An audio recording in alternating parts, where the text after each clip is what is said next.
بردفکا دم پارتیا ایشا گلدوغان درباره گشتدانین داوی و پیواژوی ده لناوندا گشتیا پارتیا خو جوینا چاپمنیه لدارخست ایشا گلدوغان گوت گو جبو پیواژو سر بکوه دوی شرط و مرجین عبدالله اوجلان ورنگو هرتن و اوجلان به اشکره وی پیواژوی بریفه ببه بردفکا دم پارتیه جبو پیک آنینا کنگریا آسایی یادم پارتیه گوت و گرسهی نبه تنه وی دلگین وان بشتار ببن آیشا گل دوغان بانک لرایدارن ترکیه کرگو مظلوم عبدی و الهام احمد وخوینن ترکیه یا mesela yasayı jiheye Berdevka Dem Partiye Ayşegül Doğan derbarê qanûna çarçoveyê heta amadekariyên Kongreya Partiya xwe daxuyaniyeke dîtbarî da ragihandinê û pirsên rojnamevanan bersivand. Ayşegül Doğan destpêk derbarê qanûna çarçoveyî da axivî û da zanîn ku desteya şopandin û tespîtê dê di rojên pêşiyê de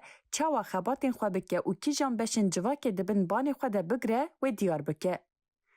Doğan balkişan ser Rewşa Abdullah Ocalan û bilêvkir ku ji bo pêvajo birêk û pêk birêve biçe divê şert û mercên wî werin guhertin û Ocalan bi aşkere vê pêvajoyê birêve bibe. Ayşegül Doğan şînên ku ji bo bîranîna cangoriyên têkoşîna azadiya Kurd têl darxistin bibîrxist û haber dewam kir. Em niha qala aştiyê dikin. Divê em bi tiştên berê ku qewimîne re rûbrû bibin. Em niha qala vegeran dikin.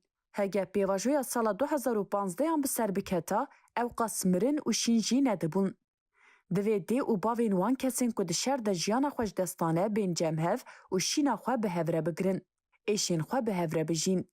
Berdevka Dem Partiyê balkişan ser geşedanên li Sûriyê diqewîmin û da zanîn ku ger li Tirkiye aştiyek mayîn de pêk were dê bandorek mezin li herêmê jî bike. Her wiha derbarê xwe fesihkirina Qesedê û erka nû ya Mazlûm Abdî de jî got Mazlûm Abdî heta niha di nav şer de bû lê niha êdî wî vîna siyaseta demokratîk derxist holê. Doğan bilêv kir ku êdî Mazlûm Abdî û İlham Ahmed divê bi awayek fermê dawetê Tirkiye bên kirin. Ayşegül Doğan balkişan ser li darxistina Kongreya Dem Partiyê ya Asayî ku dê di 6 îlonê de li Enqereyê were li darxistin û destnîşan kir ku amadekariyên Kongreya wan didomin û ew ê vê kongreyê bi delegeyên xwe re li dar bixin. em girseyî çê nakin vê kongre em ê delegê xwe re çêkin em ê bendamê xwe re çêkin kongra xwe piştî wê jî em ê dest bi amadekariyên kongra mezin ya ku guhertinek mezin xwe re bîne em ê dest Doğan pirsa di derbarê mijara hevserokatiyê û taybet jî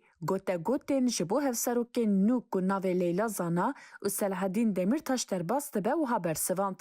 ji bo hevserokatiye ji bo navê partiyê ji bo rê û rêbazên nû em nîqaşên xwe berdewam dikin. Sê lijneyên me yên amadekariyên kongreyê hatine damezrandin. Ev lijneyên henê wê çawa bişuxulin wê meclisa partiyê ji nû vebeyê li bijartin wê lijneya rêveberiyê ji nû vebey hili bijartin yasayî jî bê divê ji nû vebê hili bijartin. Lê ji bo hevserokatiyê niha ti nîqaş dest pê nekirine. Rojên pêşiya me de wê hin nîqaş hebin wê çêbin em ê nirxandina bibînin lê ev îrada konferansa ye lê em bi biryarin em ê ji bo zimanek nû ji bo rê û rêbazên nû ji bo siyaseta demokratîk em ê guhertinên mezin çêkin. Ayşegül Doğan herî dawî destnîşan kir ku ji bo pêvajo bikêje encamê çi ji destê wan bê dê bikin.